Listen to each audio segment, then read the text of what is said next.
जीवनाचा प्रवास ज्या दिशेनं व्हायला पाहिजे त्या दिशेनं होत नाही, आणि ज्या दिशेनं होतोय त्या दिशेला सुख प्राप्त होत नाही. आपला प्रवास उलटा चाललाय. सुख जिथं आहे तिथं आपण जात नाही, आणि जिथं आपण जातोय तिथं सुख मिळत नाही. आपलं त्या उंदरासारखं झालंय. ज्ञानोबारायांनी ज्ञानेश्वरीत एक उंदीर सांगितला. चैत्राचा महिना, दुपारचा 1:30 वाजला, उंदराला भूक लागली. उंदीर अन्नाच्या शोधात निघाला नदीच्या किनारी. वाळू होती नदी किनारी. दुपारी 1:30 वाजलाय. महिना चैत्राचा म्हणजे हल्लीच्या शुद्ध मराठीत एप्रिलचा. हे लवकर कळतं आपल्याला. एप्रिलचा महिना, दुपारचा 1:30 वाजलेला. उंदराला भूक लागली. नदीच्या किनारी वाळूवर तो अन्न शोधू लागला. हे पोरांनो सांगा, वाळू किती थंडगार असेल रे दुपारी? ते हो म्हणायला लागलेत. काय फराळ नाही का झाला तुझा? ऊन मी म्हणू लागलेलं, वाळू तापलेली, अंगाची लाही लाही झाली. उंदराला वाटलं अन्न नाही मिळालं तरी चालेल, सावली मिळाली पाहिजे. आता उंदीर सावली शोधायला लागला. उंदीर नशीबवानच होता. त्यानं सावली म्हणायला उशीर समोर सावली दिसली, परातभर सावली. पण ती सावली सामान्य वस्तूची नव्हती, झाडाची नव्हती. भला मोठा नागोबा फणा काढून बसला होता, त्याची सावली होती. तो उंदीर तुरुत करत गेला. त्या सापाच्या फण्याच्या सावलीमध्ये डोक्याखाली दगड घेतला आणि दुपारी 1 ते 4 पुणेकरांसारखा निवांत झोपला. होईल का असं? माऊली म्हणतात, सापाच्या फण्याखाली उंदीर झोपेलच कसा, आणि उंदराला साप झोपू देईलच कसा. आता ओवी ऐका. हे असो आगवी बोली, सांगपा सर्प फणाची सावली, ते शीतल होईल केतुली मुशकासी. मुशक नाम उंदीर. मी कशाबद्दल बोललो? उंदराबद्दल. उंदराचं सांगायला त्यांनी मला बोलवलंय का इथे? हे त्या उंदराचं चाललं नाही, ह्या उंदरांचं चाललंय. हे उंदर सुद्धा विषयरूपी, संसार रूपी सर्पाच्या फाण्याखाली सावलीचा शोध घेत आहेत. म्हणून रुसलो या संसारा, सर्पा विकार पांढरा, तुझसे अंतर रे दातारा, याची दावेदाराने. जिथे सुख शोधतोय तिथे नाही, आणि जिथे आहे तिथे अजून आपण पोहोचलो नाही. माऊलींची गोड ओवी. ना तरी सरोवर आटले, राणी दुखिया दुःखी भेटले. सोपं करून सांगतो. ह्या दादाला जर मी म्हटलं, दादा कसं आहे? दादा म्हणतात बरं. म्हणतात दादा बरं, पण नसतं त्यांचं. कोणाचंच नसतं खरं, तरी म्हणायचं असतं बरं. कशाचं बरं महाराज? आपल्याकडे एक जुनी म्हण आहे पहा. उघड्यापासी म्हणा म्हणा, उघड्यापासी नागड गेलं. रातभर मराठवाड्यातलं सांगा ना, हिवानं मेल. थंडीत एक नागड फिरताना उघड्यानं पाहिलं आणि याच्या कमरेचं उपरणं काढून त्याला दिलं. कळलं तर ठीक आहे, नाही तर फरार झाल्यावर हसा. या जगात असा कार्यक्रम चालू आहे. आपल्याला वाटतं पैसेवाला सुखी है, कोई तन दुखी, कोई मन दुखी, कोई धन बिन रहत उदास, थोडे थोडे सब दुखी, सुखी शाम के दास. आपल्याला वाटतं राजा सुखी आहे, राजाला वाटतं इंद्र सुखी आहे, इंद्राला वाटतं ब्रह्मदेव सुखी आहे, ब्रह्मदेवाला वाटतं शंकर सुखी आहे, शंकराला वाटतं विष्णू सुखी आहे.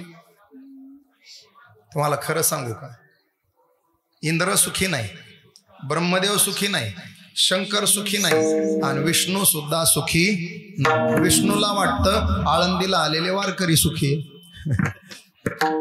या सुखा कारणे देव वेडावला वैकुंठ सोडून. त्याला जर तिथं सुख मिळालं असतं तर तो सुखाच्या शोधात वैष्णव सदनात आला नसता. नामदेवरायाचं देवाचं भांडण याच्यासाठीच. नामदेवरायाला देव म्हणतात, तुला मी वैकुंठाला पाठवण्याची व्यवस्था केली. नामदेवराय म्हटले, वैकुंठाशी आम्हा नको धाडू, आम्हाला वैकुंठाला जायची इच्छा नाही. देव म्हणले, अरे माझं घर आहे बाबा, ते जा ना. नामदेवरायाने सांगितलं, मला नको सांगू तुझ्या घराचं. वैकुंठ खोपट, जुनाट झोपडी, नको आळाआडी घालू आम्हाला. तुझ्या घराचं आम्हाला सांगू नको. आणि तिथं जाऊन काय तुकाराम महाराज आहेत का मृदंग वाजवायला?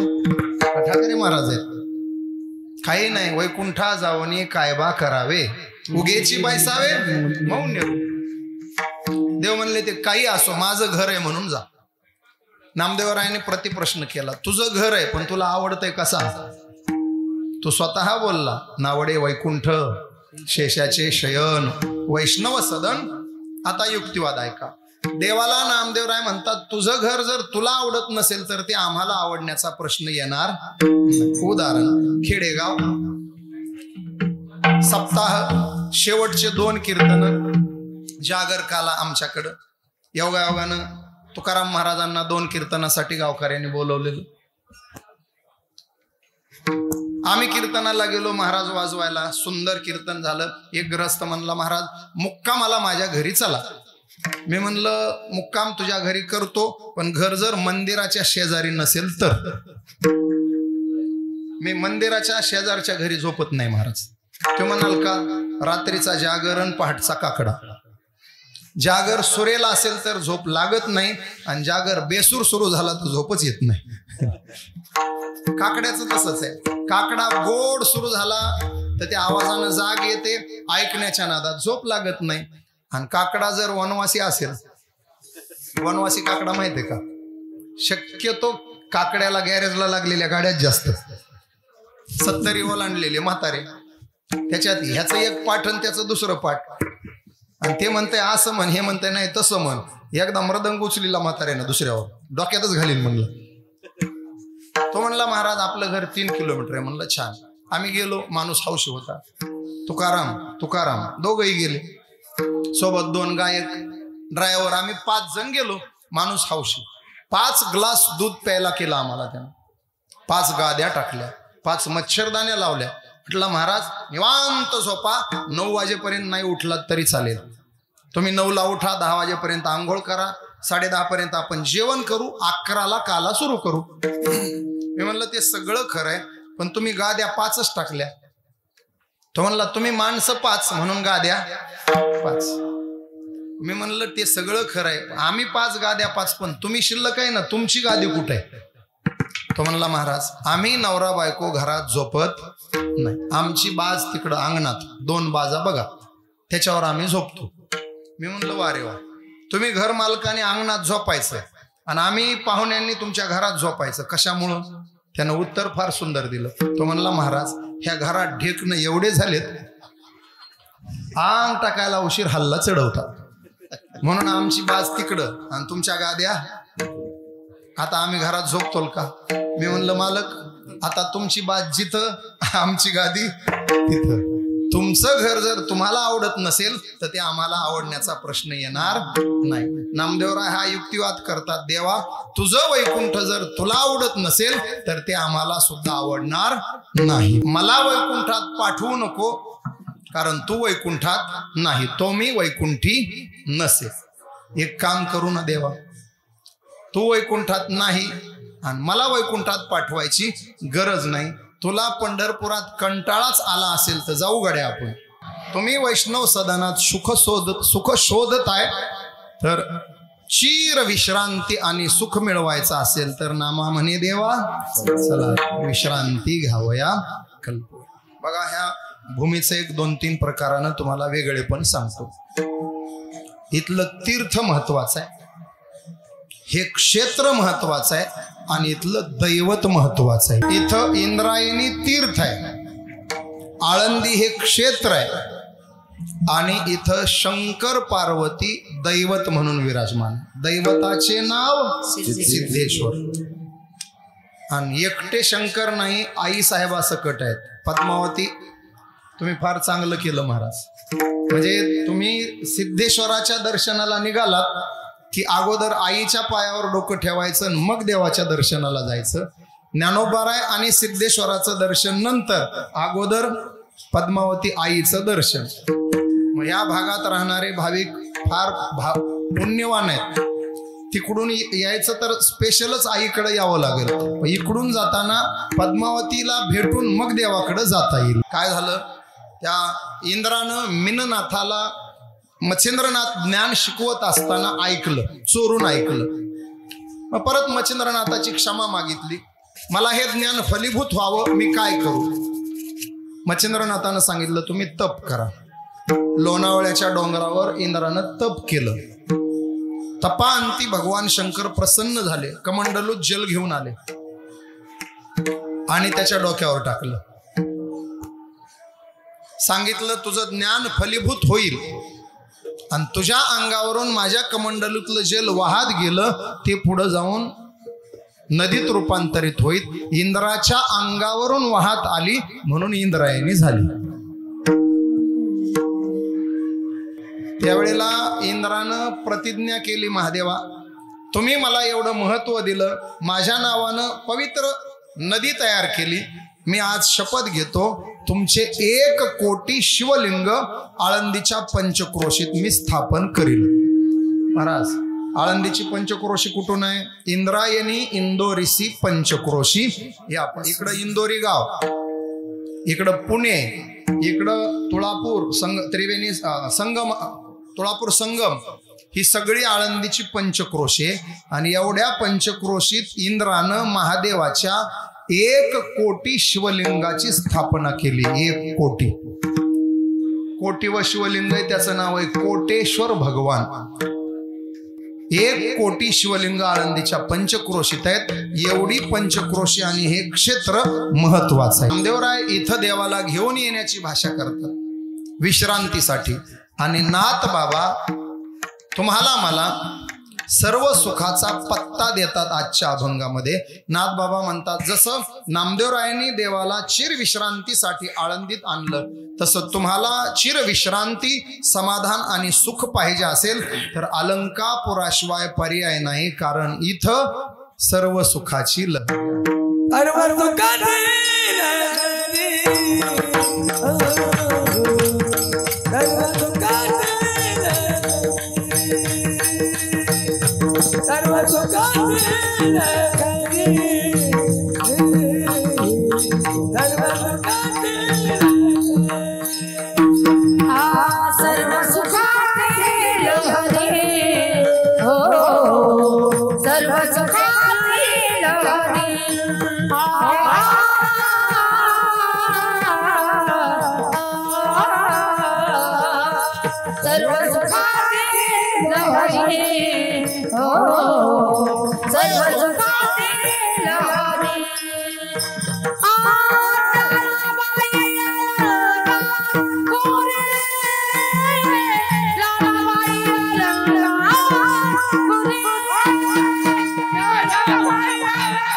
सर्व सुखाची लहरी. ज्ञानाबाई सर्व सुखाची लहर असले. लहर याचा अर्थ लाट. आणि ही लाट ज्याच्या ज्याच्या जीवनात आली त्याच्या त्याच्या जीवनाचं कल्याण करून गेली. बघा एक आळंदीचं विशेष सांगतो. आज किमान 700 ते 1000 वारकरी शिक्षण संस्था आळंदीत असतील. 700 पेक्षा जास्त नक्कीच. एका संस्थेत 50 जरी पकडले तरी 7-5 एवढे विद्यार्थी आज आळंदीमध्ये आहेत. एक वाक्य लिहून ठेवा. 50,000 विद्यार्थी जरी आळंदीत राहत असले, 50,000 साधक जरी आळंदीत असले, तरी 50,000 साधकापैकी एकही साधक आळंदीमध्ये उपाशी झोपत नाही. ही त्या ज्ञानाबाईची चमत्कार आहे. एकही साधक. आता तरी संस्था झाल्या, स्वयंपाक जाग्यावर होऊ लागला. ज्या काळात मधुकरीची पद्धती होती, अजूनही मधुकरी आहे. या मधुकरीच्या पवित्र परंपरेचा निर्देश मी झी टॉकीजवरूनही केला. काल परवा ज्ञानदेव डोळा पाहू 10 दिवसाची माझी प्रवचन मालिका झाली. या आळंदीच्या पंचक्रोशीतली गावं, आम्ही साधक मंडळी जेव्हा मधुकरी मागण्यासाठी जातो, प्रत्येक घरातला कर्ता पुरुष जोपर्यंत आमची मधुकरी दिल्या जात नाही तोपर्यंत अन्न ग्रहण करत नाही, एवढी त्यांची पवित्र भावना या मधुकरी विषयी आहे. ते मधुकरी देताना साधकाला म्हणून देत नाहीत, माऊलींचा नैवेद्य म्हणून ती मधुकरी देतात. महाराष्ट्रात आज लाखो कीर्तनकार फिरतायत.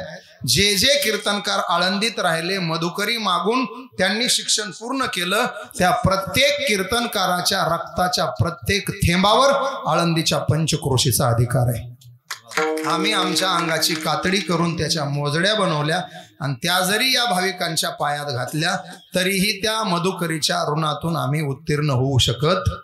आम्ही सदैव याच्या प्रती कृतज्ञ राहावं. ही मधुकरीची पवित्र परंपरा हा परिसर सांभाळतो आणि त्या मधुकरीच्या पवित्र अन्नावर जगून आम्ही अभ्यास करतो. महाराष्ट्राच्याच नव्हे तर देशाच्या कानाकोपऱ्यात वारकरी संप्रदायाची भगवी पताका घेऊन जातो. याच्या मागे सर्वस्वी जर कोणाचं पाठबळ असेल तर या पंचक्रोशीच्या मधुकरी देणाऱ्या गावांचं पाठबळ आहे. आमच्या जोग महाराज संस्थेचा शताब्दी महोत्सव जेव्हा झाला तेव्हा या पंचक्रोशीनं 7ही दिवस लागणारा भाजीपाला पुरवला, 7ही दिवस लागणारं दूध पुरवलं आणि 7ही दिवस लागणारा तांदूळ याच पंचक्रोशीनं सप्ताहाला पुरवला. आजही कोणतं कार्य घेऊन आम्ही साधक मंडळी उभी राहिलो तर आळंदीची पंचक्रोशी आशीर्वाद आणि सहकार्याच्या रूपानं पाठी उभी राहिल्याशिवाय राहत नाही. आज या गुरुकुललाही सहकार्य करणारे कित्येक पुणे जिल्ह्यातले भाविक आहेत. आम्हाला त्याच्या प्रती अत्यंत नितांत आदर वाटतो. ही अलंकापुरीची एक भूमी आहे आणि ज्ञानोबाराय इथं सुख देण्याकरता बसलेले, ती सर्व सुखाची लाट आहे. समाधीत बसले. फक्त काय महाराज तुकोबाराय इतकं गोड बोलले, आजही माऊली आपल्याला दर्शन देतील गड्या, फक्त आपण अंतकरण पवित्र घेऊन तिथं गेलं पाहिजे. करील ते काय नोहे महाराज परिपाहे बीज शुद्ध. ती सुखाची लाट तुम्हाला तिच्यात सामावून घेण्यासाठीच बसलीये, फक्त आपण त्या योग्यतेचं झालो नाही हे आपलं दुर्दैव आहे. हैवत बाबांच्या जीवनातला एक प्रसंग डोळ्यापुढे आणतो. पहाटे 2:30 वाजता हैवत बाबा मंदिरात पहाऱ्याचा विणा घ्यायचे. विणा मंडपामध्ये विणा पहारा असतो ना, पायात घुंगर बांधायचे, हातामध्ये चिपळ्या घ्यायचे, गळ्यात विणा अडकवायचे आणि पहाटेपासून त्यांचा काकडा सुरू व्हायचा महाराज सुरेल आवाजामध्ये. आणि माऊली डोलतील असा काकडा हैबत बाबा म्हणायचे. रूप पाहता लोचनी सुख झाले ओ साजणे, तो हा विठ्ठल बरवा. राहू आता हे जे ध्यान डोळा मन लंपट, कोंडू कोंडू निधरी नाचे वेद भावे ये ग विठा.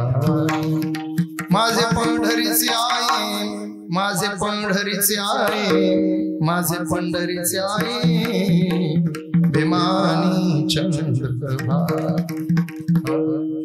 करोनी उचित, प्रेम घाली हृदयात, आलो दान मागायास, थोर करोनी आस. सुंदर ते ध्यान उभे विटेवरी, करकटेवरी ठेवून रजस सुकुमार मदनाचा पुतळा. तो का म्हणे तुम्ही हागे की सर्वा. बेभान बेधुंद होऊन भजन करायचे. वासुदेव काय आंधळा पांगळा का, आंधळ्या पांगळ्याचा एक विठोबा.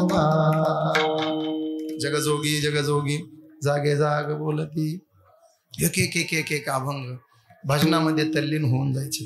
ज्ञानेश्वरा जय ज्ञानेश्वरा, ज्ञानेश्वरा जय ज्ञानेश्वरा. श्री ज्ञानदेव श्री तुकाराम, श्री ज्ञानदेव श्री तुकाराम. इतकं नाचायचे हैबत बाबा, इतकं नाचायचे.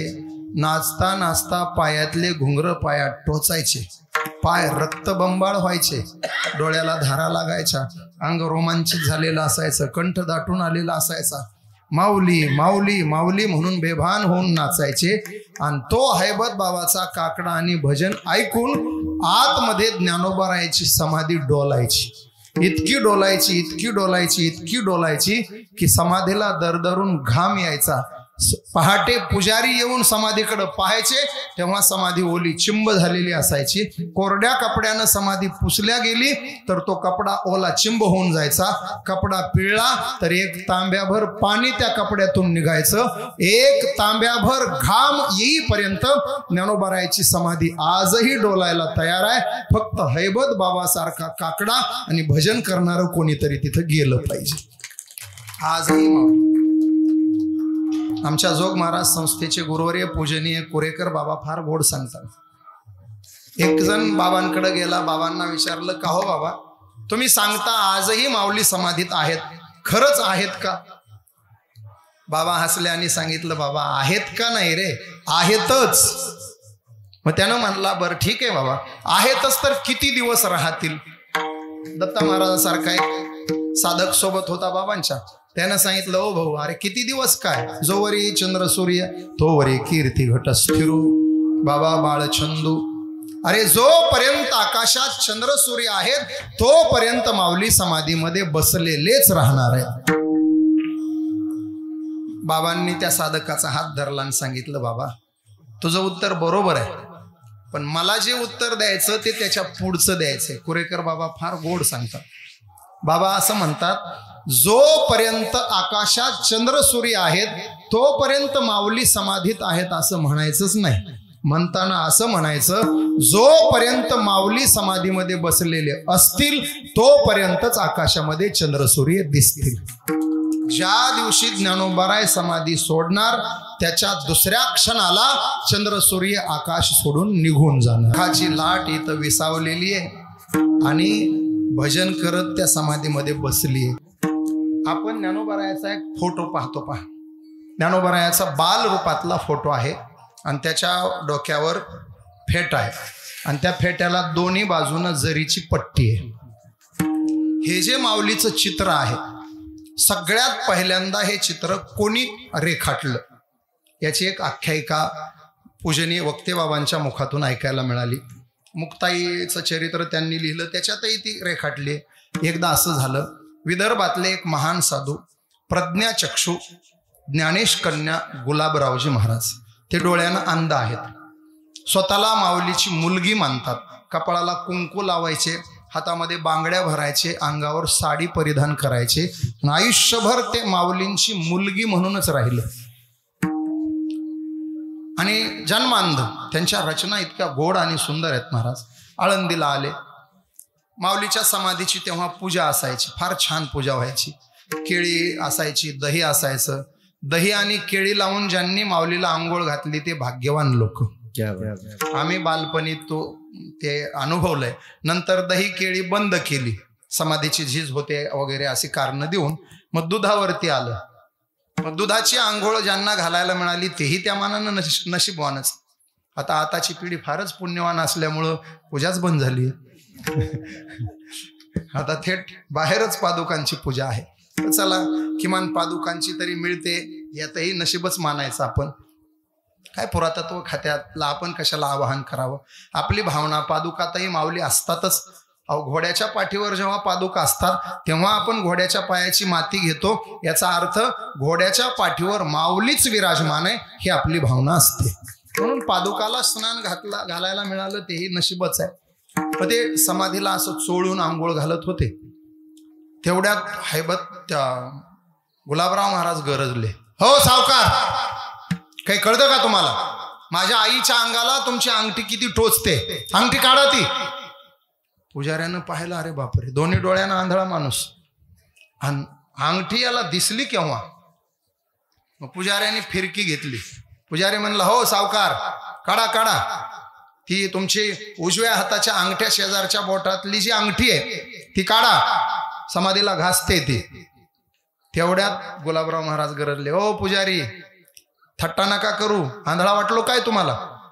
अंगठी सावकाराच्या उजव्या बोटाच्या अंगठ्याजवळच्या बोटात नाही, डाव्या हाताच्या करंगळी शेजारच्या बोटात आहे, ती काढा. पुजाऱ्यानं तोंडात बोट घातलं. डोळे असताना आम्हाला जे दिसत नाही ते डोळे नसताना यांना दिसतं. पूजा संपन्न झाली, बाहेर आले. पुजारी म्हटले, बाबा खरंच तुम्हाला माऊली दिसतात? त्यांनी सांगितलं, मग दिसल्याशिवाय इथं येतो का? हैबत बाबांचं जाऊ द्या, एक आधुनिक वाक्य आठवलं म्हणून बोलतो. एक आंधळा माणूस मंदिरात गेला. त्याला विचारलं, काय रे तू गर्दीत सारखा मंदिरात येतो, तुला काय देव दिसणार आहे का? तो आंधळा म्हणला, मी देवाला पाहण्यासाठी येत नाही, देवानं मला पाहावं म्हणून येतोय. मला माहित आहे देव मला दिसणार नाही, पण मी मंदिरात आल्यावर तो मला पाहिल्याशिवाय राहणार नाही. हैबत बाबा म्हटले, अरे तो तर मला, माऊली तर मला पाहतातच, पण माऊली मला दिसतात सुद्धा. योगायोगानं त्या पुजाऱ्याच्या ओळखीचा चित्रकार आलेला होता. चित्रकाराला बोलवलं आणि सांगितलं, बाबा हा आंधळा माणूस सांगेल तसं चित्र रेखाटशील का? तो म्हणला, का नाही? आणि मग हैबत बाबांनी अर्धा तास एका एका अवयवाचं वर्णन करत गेले आणि तो चित्रकार चित्र रेखाटत गेला. अर्ध्या तासाच्या हैबत बाबाच्या मुखातल्या वर्णनातून चित्रकाराच्या हातून जे चित्र रेखाटलं ते ज्ञानोबारायाच्या डोक्यावर पगडी असलेलं बाल रूपातलं ज्ञानोबारायाचं चित्र जे आज घराघरात दिसते. घराघरात ज्ञानोबारायाचं चित्र भिंतीवर लावल्या जातं. ते ज्ञानोबारायाच्या एका लाडक्या लेकीनं आणि विशेष म्हणजे आंधळ्या असलेल्या लेकीनं समाजाला दिलेलं ते चित्र आहे. एका बाह्य चक्षुनं अंध असलेल्या जीवाला ही सर्व सुखाची लहर देणारी ज्ञानाबाई अलंकापुरी. आता अजून एक दत्ता महाराज एक वेगळं असं बाबांच्याच मुखातून ऐकलं. बरं, ही जरीची किनार असलेली पगडी फेटा माऊलीच्या डोक्यावर आला तरी कुठून? कारण ही तर संन्याशाची पोर आहेत, राहायला झोपडी आहे, खायला मधुकरी, गावात ती पण मिळाली तर, नाही तर विसोबा खेचरांच्या कृपेनं जर पिठाचं मातीत कालवणं झालं तर त्या दिवशी उपवासच आहे. मग एवढी महागडी पगडी माऊलीच्या डोक्यावर आली कुठून?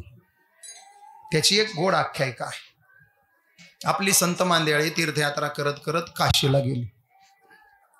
काशीच्या गंगातीरी स्नान आटोपून ही मंडळी बसली. तिथं काशीमध्ये धर्म संमेलन भरलंय, पंडितांची सभा भरलीये, शास्त्र चर्चा झालीये, त्यातून महापंडिताची निवड होणार आहे. वाद खंडन मंडन होता होता 4 पंडित शिल्लक राहिलेत. चौघांमध्ये वाद समान झाला, कोणाचाच विजय होत नाही, निकाल लागत नाही. मग जुन्या काळात पद्धत होती, जर 4 दावेदार एका पदासाठी असतील तर हत्तीला गणपतीचं स्वरूप मानल्या जायचं. हत्तीच्या सोंडेमध्ये पुष्पमाला दिल्या जायची आणि ती ज्याच्या गळ्यात टाकल्या जाईल त्याला विजेता घोषित केल्या जायचं. त्यावेळेला काय बॅलेट पेपर नव्हतं, ईव्हीएम मशीन नव्हतं, त्यामुळं हत्तीच होता. हत्तीच्या गळ्यात सोंडेत माळा दिली. ते 4 पंडित उभे केले 4 ठिकाणी, म्हणजे हत्तीनं शोधून त्यांच्या गळ्यात माळ घातली पाहिजे. त्या 4ही पंडिताच्या समोर हत्ती गेला, चौघांनाही डावललं आणि हत्ती थेट वाळवंटाकडे निघाला गंगेच्या तीरावर. इकडं माऊलींचं स्नान आटोपलंय, पद्मासन घातलंय माऊलीने, ध्यान मुद्रा लावली, डोळे अर्धोन्मिलित केलेत आणि माऊली भजन करतायत. विठ्ठल विठ्ठल विठ्ठला माझ्या विठ्ठला पांडुरंगा, माझ्या विठ्ठला पांडुरंगा, श्री कृष्ण गोविंद हरे मुरारे, हे नाथ नारायण वासुदेव, हरे रामा हरे कृष्णा कृष्णा कृष्णा हरे हरे, गोविंद बोलो हरि गोपाल बोलो, राधा रमण हरि गोविंद बोलो.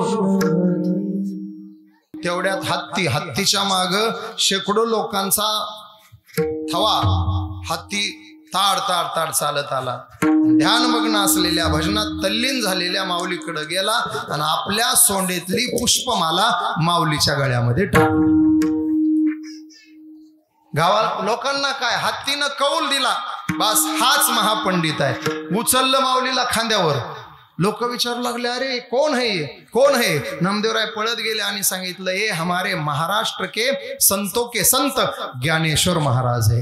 नाव ऐकलं आणि जमलेल्या जमावानं जयघोष केला. बोला श्री संत ज्ञानेश्वर महाराज की जय. ज्ञानेश्वर महाराज की जय. वाद्य वाजायला लागली. मिरवणूक निघाली माऊलींची. लोक पण ते 4 पंडित जे वादात शेवटपर्यंत टिकले होते त्यांनी सांगितलं, वारे वा, ठीक आहे, हत्तीनं कौल दिला मान्य आहे, पण आम्ही आतापर्यंत शास्त्र चर्चा करत आलोय, यांना बिगर चर्चेचा महापंडित बहुमान मिळेलच कसा? यांना आमच्या बरोबर चर्चेला बसावं लागेल. पुन्हा संमेलन भरलं. व्यासपीठावर ते 4 पंडित एका बाजूला आणि एकटे माऊली एका बाजूला. महाराष्ट्रातली 10-20 संतांची मांदियाळी सोबत आहे. आणि इतका सुंदर चर्चा झाली, इतका सुंदर वाद झाला. अर्ध्या तासामध्ये माऊलींनी 4ही पंडितांना नामोहरम केलं आणि 4ही पंडितांसोबत वाद घालून माऊली विजेता ठरले. मग त्या धर्मसभेमध्ये सगळ्या पंडितांचे महापंडित माऊली ठरले. त्या धर्मसंमेलनात माऊलींचा सन्मान केला गेला. जरीची किनार दोन्ही बाजूने असलेली पगडी डोक्यावर ठेवून ती पगडी ज्ञानोबारायांना काशीच्या धर्मसंमेलनात मिळाली, म्हणून माऊलीच्या डोक्यावर आली. हे तुम्हाला कुठंच ऐकायला मिळणार नाही. हे फक्त तुकारामच सांगू शकतात. देहूचे असतील नाही तर परळीचे असतील. ज्ञानोबारायाचं हे वेगळे, पण ही सर्व सुखाची लहर आहे. नाथबाबा म्हणतात, आम्ही तिला आई मानतो, ज्ञानाबाई अलंकापुरी. कित्येक अनाथांना सनात करणारी माय इथं बसली. फक्त एक ध्यानात ठेवा, सगळे विद्यार्थी मंडळी सगळे ऐकून ठेवा बरं का. इथं ज्ञानोबारायाच्या दरबारात लेकरू होऊन राहायचं. ती आई तुम्हाला जीवनभर कधीच आणि कशाचीच कमी पडू देणार नाही. प्रॅक्टिस कमी होईल, अभ्यास कमी होईल, जास्त होईल. 3 गोष्टी विसरायच्या नाही. आळंदीची प्रदक्षिणा, ज्ञानोबारायाच्या समाधीचं दर्शन. आता इंद्रायणी दूर असल्यामुळे किमान एकादशीला तरी इंद्रायणीचं स्नान, आळंदीची परिक्रमा, प्रदक्षिणा आणि ज्ञानोबारायाच्या समाधीचं दर्शन. ह्या 3 गोष्टी जरी माऊलीसाठी तुम्ही केल्या, आयुष्यभर माऊली तुम्हाला कशाचीच उणीव भासू देणार नाही. आम्ही सर्वसामान्य कुटुंबातले शेतकरीचे पोरं, पण आज जग आम्हाला या टीव्हीच्या माध्यमातून, यूट्यूबच्या माध्यमातून पाहतं. जगातून आमचे कीर्तन पाहून आम्हाला लोक प्रतिक्रिया कळवतात.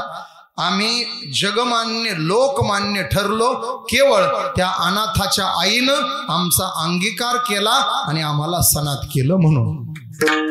लेकरू होऊन राहायचं काय, मला फार येतं हे तिथं मिरवायचं नाही. मी फार मोठा वादक आहे, मी फार मोठा गायक आहे, मी फार अभ्यासू कीर्तनकार आहे. तिनं असले लय बघितलेत. 700 वर्ष झालं ती बसून पाहायच लागली. तुझ्यासारखी अनेक येऊन गेलेत इथं. तुम्हाला एक गोड वाक्य सांगू काय पोरांनो, तुम्ही मला उत्तर द्या. उंच डोंगरावर चढायचंय, ताठ होऊन चढायचं का वाकून? एवढं कळलं ना तर आळंदी कळली बुवा. ज्याला उंचावर जायचंय त्यानं काय केलं पाहिजे? बस. ज्याला खाली यायचंय त्यानं वाकायची गरज नाही. आणखी ऐकून ठेवा, हे गोड वाक्य सांगून जातो.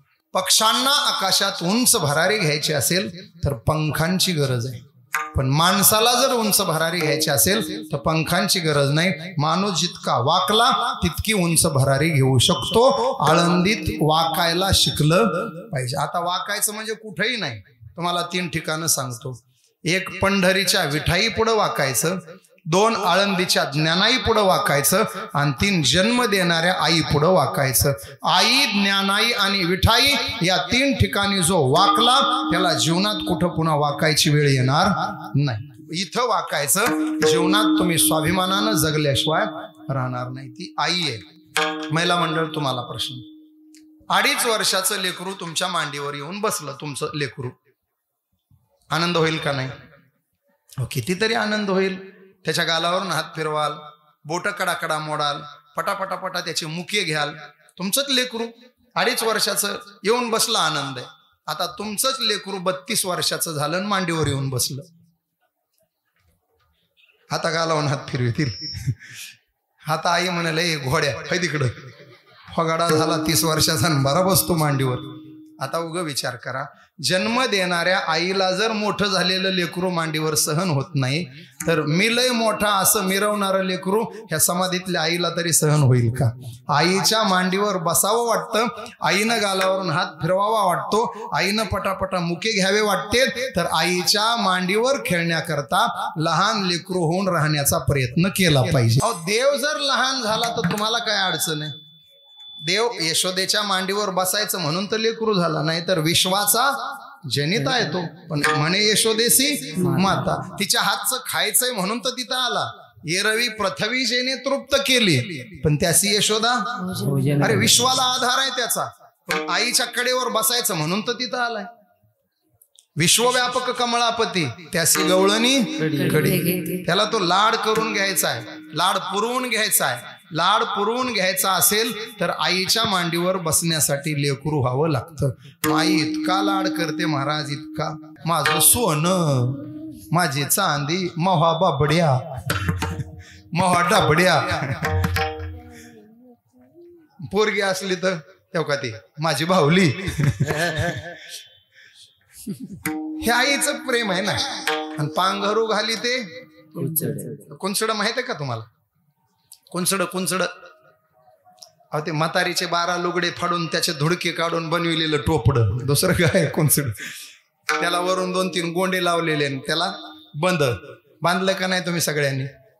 म्हणजे मी लहान असेपर्यंतची जी पिढी आहे, तुकाराम महाराज, दत्ता महाराज, आमच्या पिढीनं ते टोपडे बांधले, कुंचडे. या पोरांना कुंचड मिळालं नाही. हे माकड टोपी घातलेले लेकर आहेत, म्हणून ह्यांचे माकड चाळे कमी होईना झाले. आपण कुंचड घातलेली शांत पिढी. अजून ऐका महाराज, कितीही लेकरू गुन्हेगार असू द्या, किती खोडकर असू द्या, आंधळे पांगळे मुके अनर्गळ, अनर्गळ शब्द म्हणजे खोडकर. महिला मंडळ, तुम्हाला प्रश्न, तुमचं लेकरू खोडकर आहे तुम्हाला माहित आहे, तरीही तुमच्या लेकराचे गाराने जर शेजारने सांगू लागल्या, पटतील का तुम्हाला? आणि जिला पटल ती सखी आई असेल का? मग तिला सावत्रच आई म्हणावं लागेल. सख्या आईला पटत नाही, कारण ती लेकराला माझं म्हणते ना. हे आपलेपणा, तो माझेपणा, यशोदेचा तो माझेपणा कृष्णानं मिळवलाय. म्हणून यशोदा बहुतेक वेळेला गवळणीला भांडायला उठते आणि बाजू कृष्णाची मांडते. बाळ सगुण गुणाचे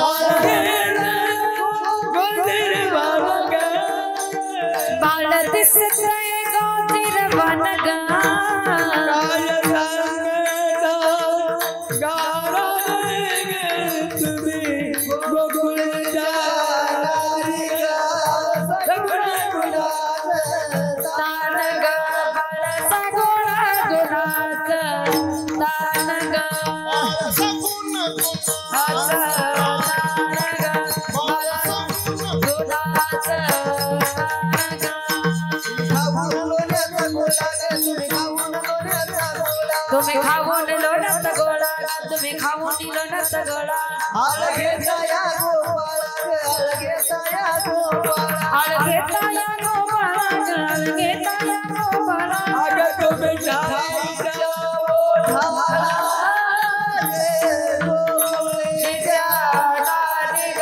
बाळ सगुणा गुणाचं तान ग, बाळ सगुणा गुणाचं.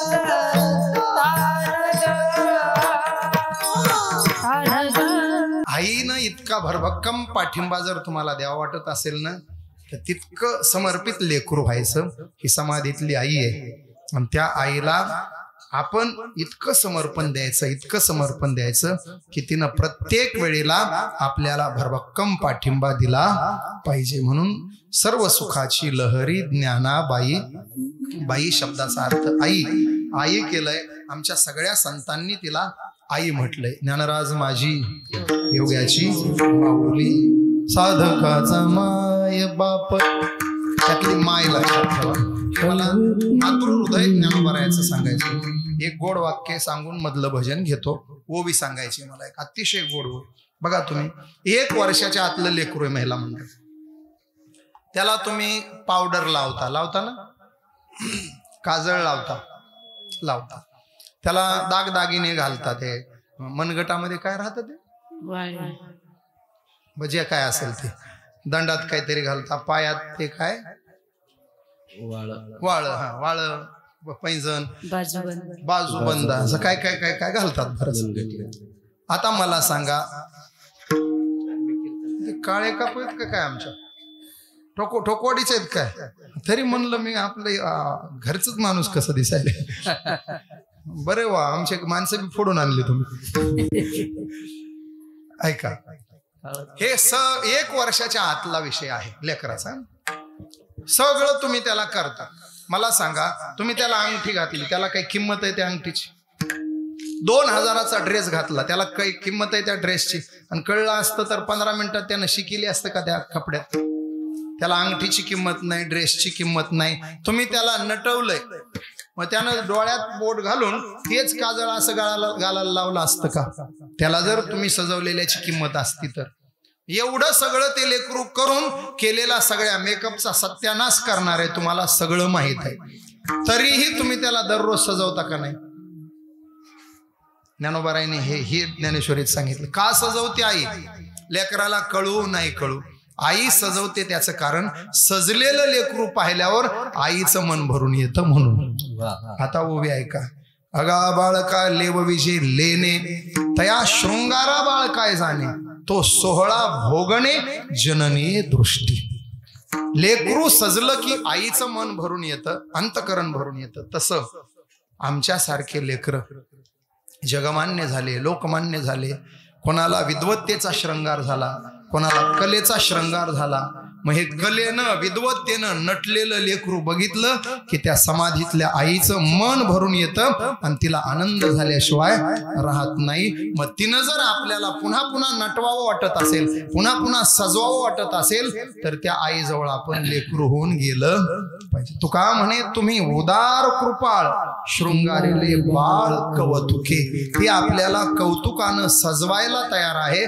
फक्त सजवून घेण्याकरता आपण तिचं नेंत आणि समर्पित लेकरू होण्यासाठी गेलं पाहिजे. नाथ बाबा म्हणतात, आम्ही लेकरू झालो, ती ज्ञानाबाई आम्ही आई म्हणून स्वीकारली. एकदा दोन्ही हात वर कर. विठोबा रखुमाई,